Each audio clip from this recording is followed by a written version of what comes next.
For those of you who don't know me, I'm Doug Enaa Green, and What's that middle name again? Enaa. It's not my actual name, but that's another story that we can go into at another time. I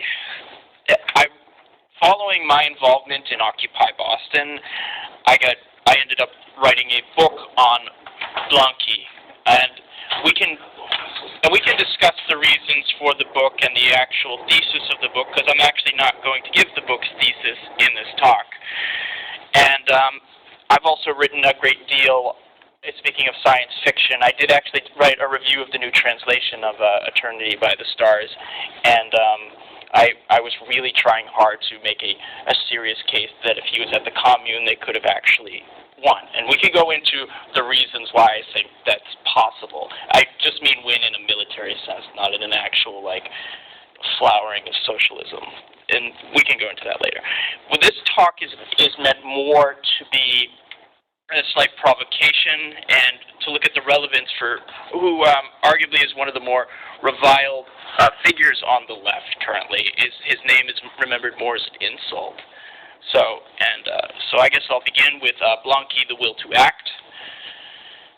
The name Blanqui is more remembered today as an epithet of a failed political orientation, a lack of theory, or as infantile ultra-leftism. I would argue that there is much to defend in Blanqui's legacy. And this legacy goes beyond his impeccable record of courage, determination, and fidelity to the communist ideal.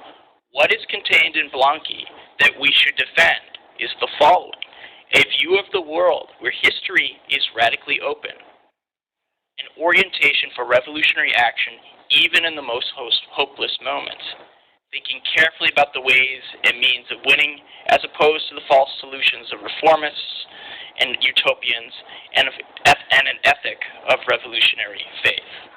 Blanqui himself, I would contend, was not a theorist. He was above all things, as Mitch so eloquently described, a man of action. He applied the same method to seize power again and again, a coup d'etat led by an elite conspiracy which failed each and every time. Despite this, Blanqui never lost his faith in the revolution.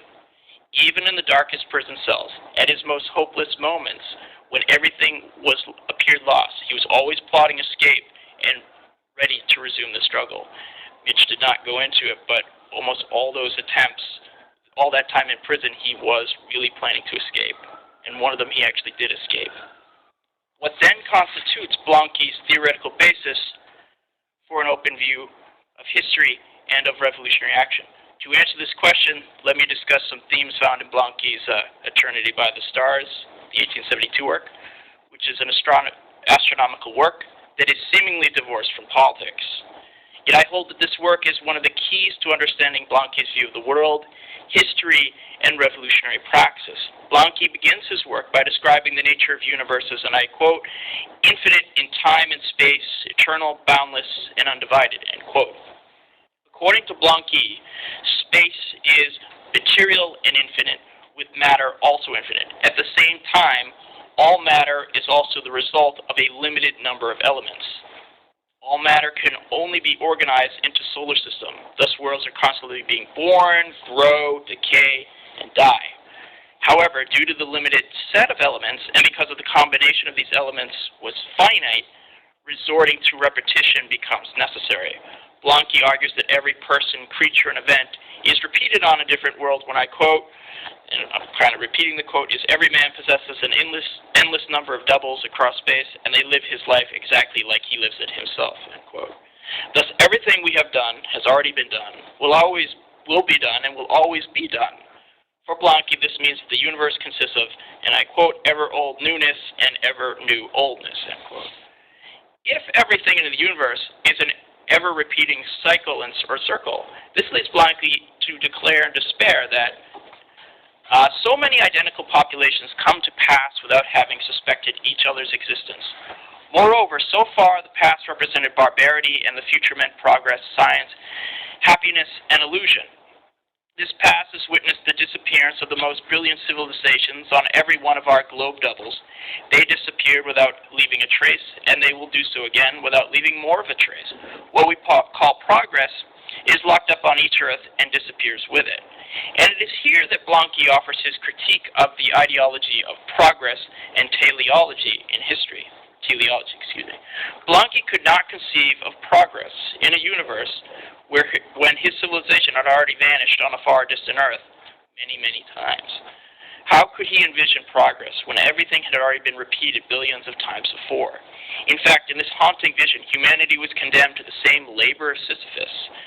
Yet Blanqui hastens to hold the door open for hope and action despite it all, as he says, "For tomorrow the events and the people will follow their course. For now on, only the unknown is before us. Like the earth's past, its future will change direction 1,000,000 times.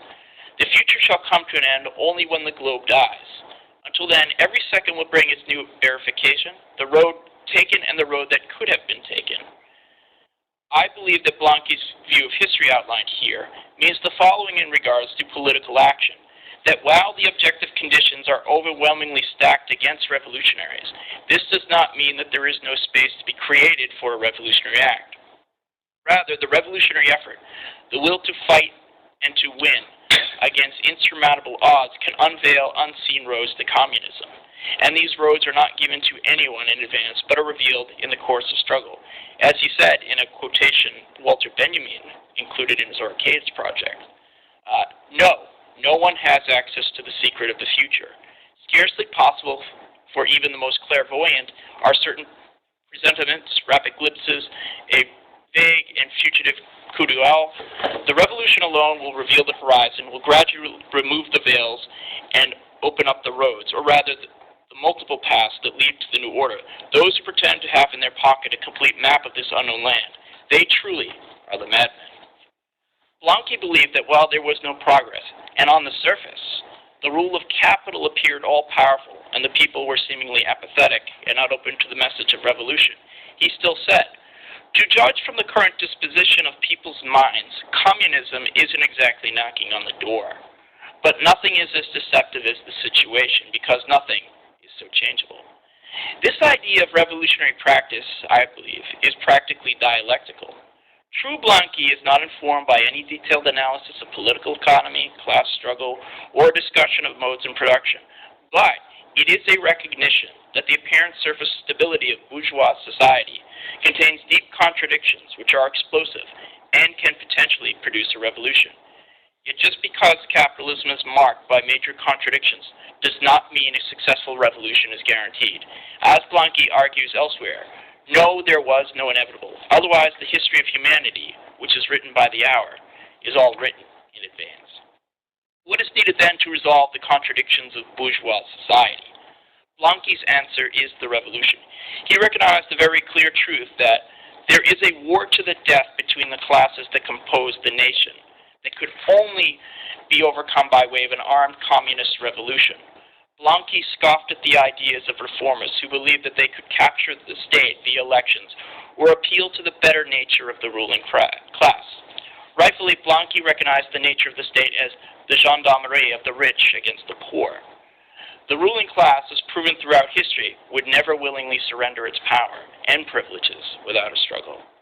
Blanqui spoke of the inadequacy of even the most well-meaning reforms to fix underlying social ills. And he said, "The extension of political rights, electoral reform, and universal suffrage can be excellent things, but only as means, not as goals. What our goal is the equal sharing of the charges and benefits of society, is the total establishment of the reign of equality. Without this radical reorganization, all formal modifications in government will be nothing but lies, all revolutions nothing but comedies performed for the benefit of the ambitious." While the reforming socialists of Blanqui's day recognized the reality of class divisions, they shrunk from the implications of that acknowledgement.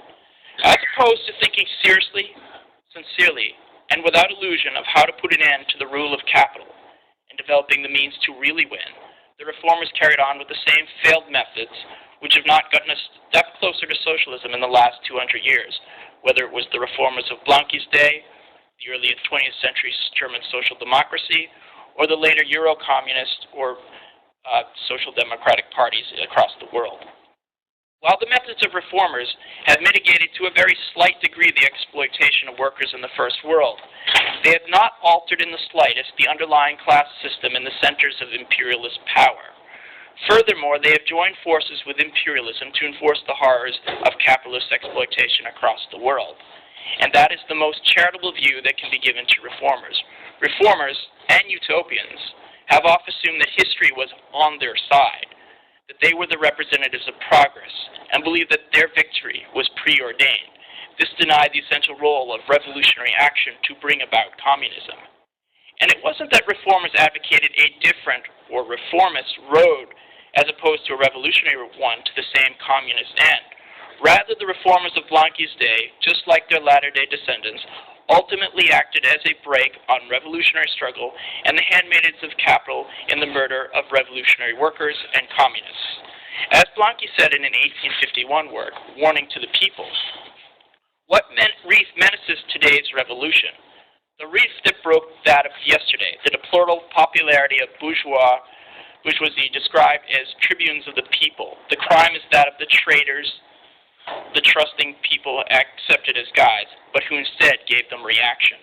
For Blanqui, reformers who protected the interests of capitalism under a socialist guise were not just another section of the working class movement. They were its implacable enemies and ultimately its executioners. For Blanqui, it was clear that a successful revolution could only come via force of arms. As he said, arms and organization, these are the decisive elements of progress, the serious method for putting an end to misery. That meant it was imperative for workers and revolutionaries to be trained in the use of arms and military tactics and strategy. And this is certainly a lesson that has been learned throughout history only by those revolutions which have been able to defend themselves that have prevailed.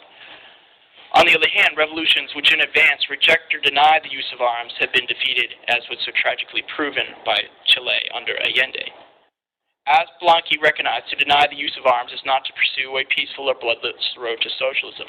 To preach disarmament is ultimately to dig the graves of revolutionaries, since they will be powerless to resist the capitalist system, which will not hesitate to crush any challengers, unarmed or otherwise. The utopians fell into a similar error. While they recognized the injustices of capitalist society and the division between classes, they believed that classes could be reconciled via an appeal to the better nature of the ruling class.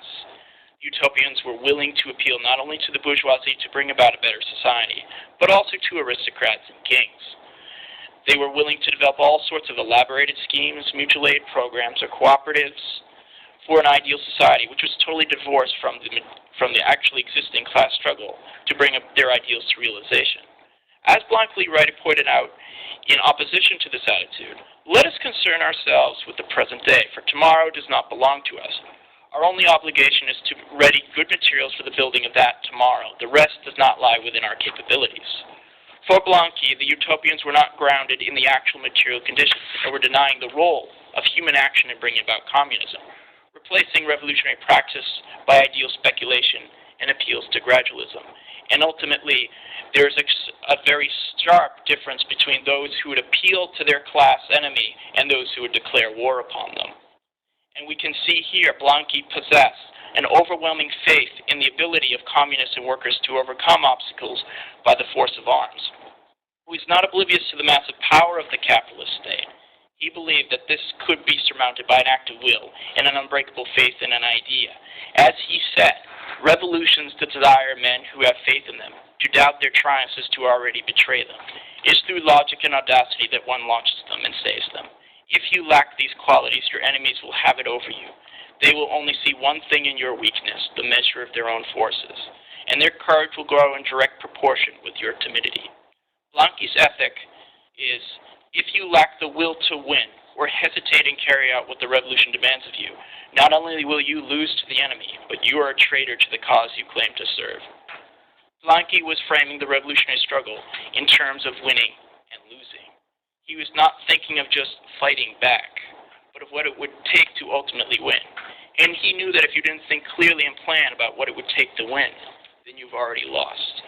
His many conspiracies and his faith that the revolution was just around the corner should not be dismissed solely as that of a failed endeavor. Rather, that Blanqui was driven by the practical concerns of what it meant to organize a revolutionary project that could confront the class enemy and take the offensive and triumph.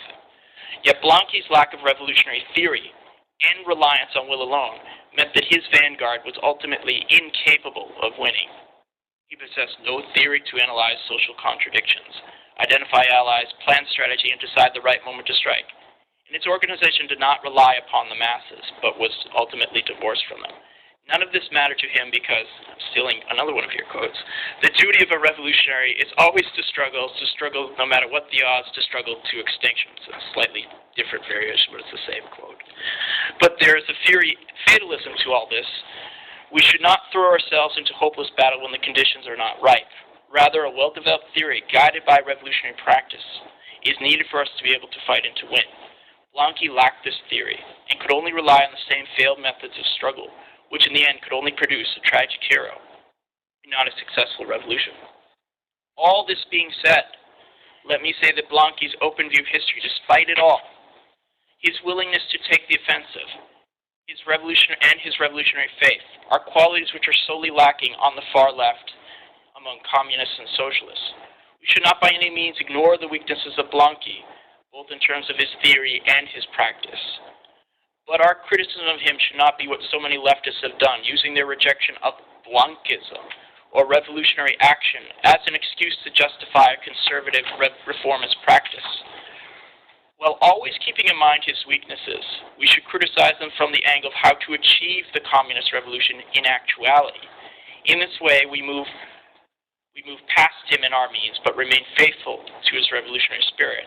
And in orienting ourselves, as Blanqui did, to thinking practically about what it means about what we are up against, and what it really means to achieve communism, and rejecting the many false roads, we should all, without a moment's hesitation, proudly declare ourselves to be Blanquists.